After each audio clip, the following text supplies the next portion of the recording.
Hello everyone, आप सभी का स्वागत है कोगेट से एसआईटी यूट्यूब चैनल में। और आज की वीडियो में हम देखेंगे लटाइस क्या होता है, टाइप्स ऑफ लटाइस क्या क्या है। एंड नेक्स्ट वीडियो में मैं आपको एक ट्रिक बता दूंगा ताकि आप जो क्वेश्चन है हमारे लटाइस के वो आप आसानी से कर पाए, है ना। लेकिन आज की वीडियो में आपको कंसेप्चुअली मैं बता दूंगा कि लटाइस वगैरह और उसके जो टाइप्स हैं वो सब क्या होते हैं।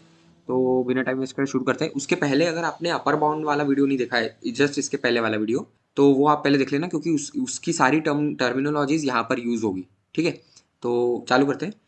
तो देखो लटाइस होता क्या है।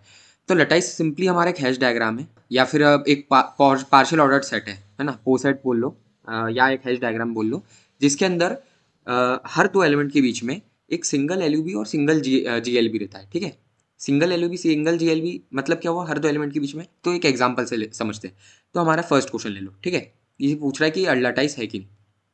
हम क्या करेंगे, इसमें हर दो एलिमेंट को लेंगे, है ना। एवरी पेयर ऑफ एलिमेंट्स लेंगे। अब जैसे यहाँ यहाँ छह एलिमेंट्स है तो यहाँ पर हमारे कितने पेयर बनेंगे, ए बी का बना, है ना, A B, A C, A D, A E, A F. A से सारे हो रहे हैं, फिर बी से सारे हो रहे हैं, सी से सारे हो रहे हैं, ई से हो रहा है। वो सारे पेयर्स लेंगे हम। और उसके बाद हम देखेंगे कि क्या सभी के एलिमेंट जो सभी पेयर्स है उनमें सबके पास सिंगल एलयूबी और सिंगल जीएलबी है। अगर हाँ है तो वो लटाइस है, नहीं तो नहीं है। ठीक है, तो अब आप सोच रहे होगे कि यार ये तो लंबी प्रोसेस होगी, इसमें हर एक एलिमेंट अगर कॉम्प्लिकेटेड लटाइस दे दिया तो क्या करेंगे। तो देखो कुछ नहीं करना है, सिंपल इसकी एक ट्रिक है। आपको वो सारे एलिमेंट्स जो एक स्ट्रेट लाइन में आ रहे हैं, चेन का पार्ट है एक तरह से, लाइन नहीं चेन का पार्ट है, सारे एलिमेंट्स को आपको चेक करने की जरूरत ही नहीं है।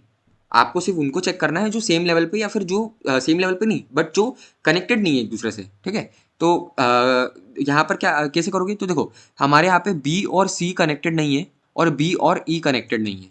ठीक है, तो पहले तो हमारे पास क्या चेक करने के लिए क्या क्या सेट बनेंगे। पहला सेट बनेगा बी सी, दूसरा सेट बनेगा बी और ई। ठीक है, अब सिमिलरली डी के लिए लेंगे। अब डी से के साथ में किसको चेक करेंगे, डी के साथ में सी को और डी के साथ में ई को। तो अब आप देखो आपके पास कितने सारे सेट पहले पेयर्स थे, ए बी ए सी, है ना, और भी बहुत सारे थे। और सीधे गिर के कितने हुए, चार पेयर। अब आपको सिर्फ इन चार पेयर्स को कंपेयर करना है और आपका आंसर आ जाएगा लटाइस है कि नहीं। सिंपल। ठीक है, ये इस क्वेश्चन को सॉल्व करने का तरीका है। अब सिंगल जीएलबी एलयूबी कैसे, तो पहले तो आप जीएलबी और एलयूबी निकाल लो उस लटाइस का, है ना। कुछ भी हो सकता है वो, जरूरी नहीं कि आपको मतलब सेम ही मिले हर किसी के लिए। अब आप यहाँ पर दो पेयर को उठाए, बी और सी को उठाया। बी और सी के लिए मैंने ऊपर गया अभी, बी और सी के लिए तो मुझे एक एलिमेंट मिल रहा है सिंगल, वो है एफ। ठीक है, जो दोनों से कनेक्टेड है। तो ठीक है, सिंगल जीएलबी है, जी सिंगल एलयूबी है मेरा। अब अगर मैं यहाँ से बी से नीचे जाऊँगा, सी से भी नीचे जाऊँगा तो मुझे ए मिलेगा। तो यहाँ भी मेरा जो एलिमेंट है वो एक ही है, तो वो सिंगल जीएलबी हो गया। तो हमारे यहाँ पर अगर हम देखें तो यहाँ पर हमारे लटाइस में हर पेयर के लिए सिंगल एलयूबी और जीएलबी एग्जिस्ट कर रहा है। चेन वाले को तो हमें चेक करने की जरूरत नहीं, वो तो ऑलवेज ट्रू रहेगा उसके लिए। तो ये जो हमारा गिवन डायग्राम है ये हमारा लटाइस है। ठीक है, इन क्वेश्चंस को ऐसे करना है। मैंने यहाँ पूरी प्रोसेस लिखी है, अगर आप चाहो तो इसे पढ़ भी सकते हो, पर मैंने आपको शॉर्ट में इसको बता दिया है। अब जैसे इसको आप देखोगे तो सेम है, सिमिलर क्वेश्चन है, बस एक एक्स्ट्रा लाइन यहाँ पे खींच दी बी और ई के बीच में। तो अब हम नेक्स्ट क्वेश्चन पे चलते हैं। तो नेक्स्ट क्वेश्चन क्या बोल रहे हैं, एक आपको सेट दे दिया ए, है ना, जो है हमारा D36। D36 मतलब 36 के सारे फैक्टर्स, 1 से लेके 36 तक के बीच में जितने फैक्टर्स है 36 के वो सारे लिखना है हमें, है ना। वो जो उसका सेट है, हमें उसका लटाइस बनाना है। और डिवाइड ऑपरेशन के ऊपर है ये। तो मैंने आपको इसके पहले भी आपको कई बार क्लास में, इसके पहले वाली क्लास में बताया है। तो ये हमने इसका इस तरह से लटाइस बना लिया। ये लटाइस बनाना तो आसान है। अब आपको कुछ नहीं करना है, आपको जो जो इनकम्पेरेबल है, मतलब कौन कौन से, तो जैसे 2 और 3 हो गए, 2 और 9 हो गए, इसके अलावा 4 और 3 हो गए, 4 और 9 हो गए, या फिर 12 और 18 हो गए। मतलब ये सारे सेट जो हैं आपके, जो मैंने यहाँ पे लिखे हुए हैं, इन सबको आपको कंपेयर करना है और चेक करना है कि यार इनका एलयूबी जीएलबी एग्जिस्ट कर रहा है कि नहीं। अगर कर रहा है तो ओके, और नहीं तो कुछ भी एक भी पेयर का अगर आपको नहीं मिला या मल्टीपल मिल रहे हैं, क्योंकि हमें सिंगल जीएलबी एलयूबी होना चाहिए। अगर मल्टीपल आपको मिल गए तो वो लटाइस है ही नहीं। ठीक है, वो पहली बार हो जाएगा। तो ये इस टाइप से इसको करना है। अब हम आगे चलते हैं। आगे है बाउंडेड लटाइस।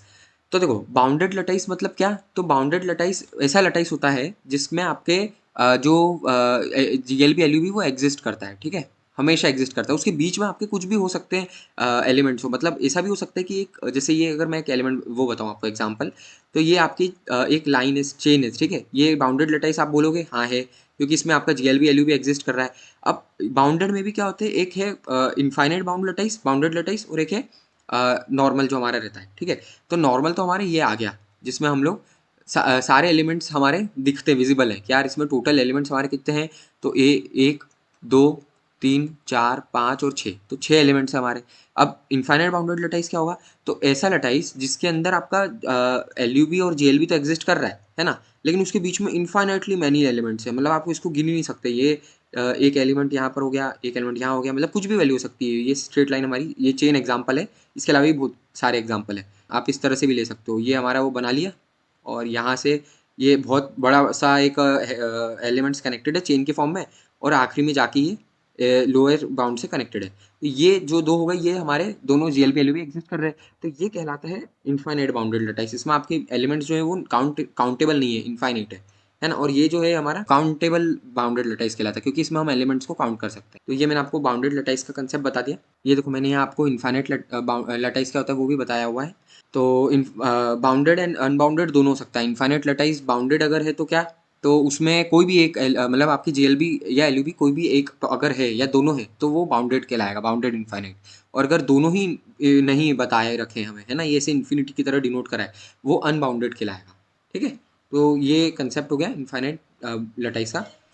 और इसके बाद में आज आगे आगे जो है, जो मैंने आपको बोला था बताऊंगा मैं आपको कि कॉम्प्लीमेंटेड लटाइस और डिस्ट्रीब्यूटिव लटाइस ये क्या होते हैं। ठीक है, तो देखो कॉम्प्लीमेंटेड लटाइस का मैंने यहाँ डेफिनेशन लिखी हुई है, it is a lattice if there exist a complement of every element in the Hasse diagram. तो ऐसा लटाइस जिसमें हर एक एलिमेंट के लिए उसका कॉम्प्लीमेंट एग्जिस्ट कर रहा है। पहली चीज, कॉम्प्लीमेंटेड एलिमेंट जो है वो any number of one, minimum one होना चाहिए। मतलब हमारा अगर एलिमेंट एन है तो उसका कॉम्प्लीमेंट कुछ भी हो सकता है, एम पी क्यू, एग्जाम्पल ले रहा हूँ मैं बस। तो वन से लेके इन्फिनिटी तक के कितने भी कॉम्प्लीमेंट हो सकते हैं, तो ये हमारा कॉम्प्लीमेंटेड लटाइस कहलाता है। तो जैसे मैंने यहाँ कुछ क्वेश्चंस भी आपको बताया है, जैसे ये वाला क्वेश्चन हम ऑलरेडी देख चुके हैं। तो अब ये इसमें बोला है कि इसका कॉम्प्लीमेंटेड लटाइस बताओ। तो कॉम्प्लीमेंट ऑफ ए कितना होगा, तो कॉम्प्लीमेंट ऑफ ए हमारा आएगा एफ के बराबर। कैसा आया, तो देखो ए और एफ का आप एल लोगे तो वो जो हमारा एफ ये हमारा किसके बराबर आ रहा है, एल के बराबर आ रहा है। और जी और जी एल बी लोगे अगर दोनों का, तो वो जी एल बी के बराबर आ रहा है, ए के बराबर आ रहा है ना। ये हमारा जी एल बी है और ये हमारा एल बी है इस फिगर के लिए। तो आपको क्या करना है, हर दो पेयर को लेना है, उनको देखना है कि यार इसका इसका जो भी, इन दोनों का जो भी आपका वो आ रहा है एल जी एल बी, वो जो हमारा गिवन फिगर का एल जी एल बी है, जो इसको बोलते हैं हम फाइनल बोल दो इन दोनों को, ये दोनों final L G L B है जो होना चाहिए सबका। तो अगर है उन पेयर्स का तो फिर वो एक दूसरे का कॉम्प्लीमेंट है, नहीं तो नहीं है। ठीक है, मैंने यहाँ पर आगे भी बताया एल बी और B, L B of B और सी निकाला तो वो एफ आया, जो कि हमारे जो फिगर है फाइनल फिगर उसका है एल बी। तो ठीक है, ये तो सही है। और उसका जो जी एल बी है वो ए है, तो वो भी फाइनल फिगर का पार्ट है, फाइनल फिगर का जी एल बी है, तो वो भी उसका जी एल बी हो गया। तो ये यहाँ पर हम देख सकते हैं कॉम्प्लीमेंट ऑफ बी कितना हो गया, सी और ई। इस तरह से हमें कॉम्प्लीमेंट निकालना रहता है। अब आगे मैं आपको एक इसकी ट्रिक भी बता दूंगा, कॉम्प्लीमेंट और डिस्ट्रीब्यूटेड लटाइस के लिए कैसे निकालते हैं, वो नेक्स्ट क्लास में बताऊंगा। अभी मैं सिर्फ आपको कंसेप्चुअली जो है वो बता रहा हूँ। तो अभी आगे चलते हैं।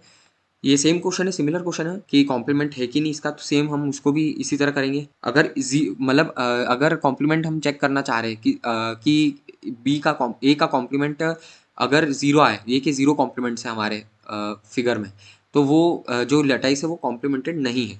लेकिन अगर हर एलिमेंट का वन से ज़्यादा ही है, वन या वन से ग्रेटर है कॉम्प्लीमेंट, तो वो हमेशा कॉम्प्लीमेंटेड लटाइस कहलाएगा। ठीक है, तो यहाँ पर भी आप इसको देख सकते हो, मैंने इसको सॉल्व करा है। एंड सिमिलर क्वेश्चन है फोर्थ वाला। अब देखते हैं हम डिस्ट्रीब्यूटिव लटाइस क्या होता है।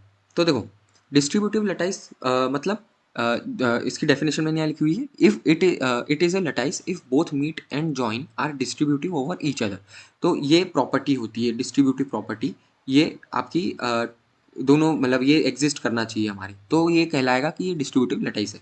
पर अब इसको तो करना मुश्किल है, तो इसके लिए क्या करना है आसान है। तो देखो आपको कुछ नहीं करना है, आपको ये देखना है कि हर एक एलिमेंट के लिए, ए हो या बी हो या कोई भी सी हो, जैसे यहाँ पर ले लो आप इस एग्जाम्पल को, है ना। इसमें अगर हमें देखना है कि डिस्ट्रीब्यूटिव लटाइस है कि नहीं, तो हर एक एलिमेंट को लो और चेक करो कि उसका जो मतलब उसका मैक्सिमम आपका एक कॉम्प्लीमेंट हो सकता है, maximum one complement is possible. अगर डिस्ट्रीब्यूटिव है तो मैक्सिमम वन कॉम्प्लीमेंट, जीरो भी हो सकता है, जीरो या वन दोनों में से कोई भी आपका अगर आंसर है इनमें, हर पेयर के लिए ऐसा होना चाहिए, हर एक एलिमेंट के लिए।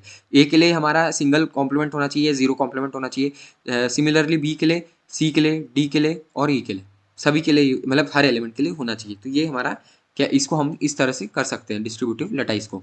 तो ये मैंने आपको बता दिया डिस्ट्रीब्यूटिव लटाइस को हम कैसे कैसे करना है। इसके बाद में ये आप देखो, अब ये मैंने पूरा इस प्रोसेस बताई आपको कि कैसे आप इस प्रॉपर्टी को यूज़ करते हो, पर ये प्रॉपर्टी आप एक बार पढ़ लेना, मैं इसको नहीं बताऊँगा प्रॉपर्टी को, क्योंकि मैंने आपको वो ट्रिक बता दी है करने की आपको, तो इस पे मैं टाइम वेस्ट नहीं करूँगा। अगर फिर भी आपको रेफरेंस के लिए चाहिए तो आप देख सकते हो। अभी जो है हमारी नेक्स्ट क्लास जो रहेगी उसमें मैं आपको ट्रिक बताऊँगा कि आप कैसे बहुत ही जल्दी चेक कर सकते हो कि कॉम्प्लीमेंटेड लटाइस है कि नहीं, या फिर डिस्ट्रीब्यूटिव लटाइस है कि नहीं। और इसके अलावा मैं आपको बताऊंगा कि बाइनरी रिलेशन होता क्या है। आज के लिए इतना ही। अगर आप एक गेट एस्पिरेंट है तो आप इस चैनल को जरूर सब्सक्राइब करें और मुझे बताएं मैं कैसे इंप्रूव कर सकता हूँ। एंड अगर आपको वीडियो अच्छा लगे तो प्लीज़ इस वीडियो को लाइक एंड शेयर जरूर करें। Thank you.